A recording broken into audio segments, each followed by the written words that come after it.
Hello guys, good morning. Panibagong araw na naman. Update ko lang yung mga nadagdag ko dito sa Euro Falcon 180 ko. Yan, bumili na tayo ng cellphone holder. Yan, para pagbabiyahe tayo, hindi na tayo mahihirapan sa biyahe. Yan, shoutout sa All About Wheels dito sa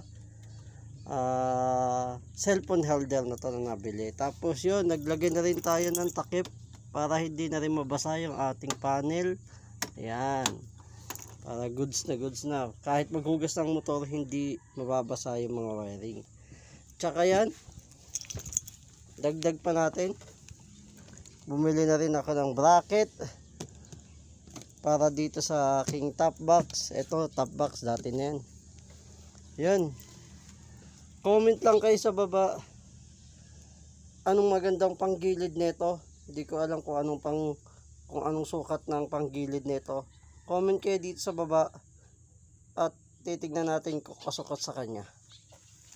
Yun lang, ikutan natin to.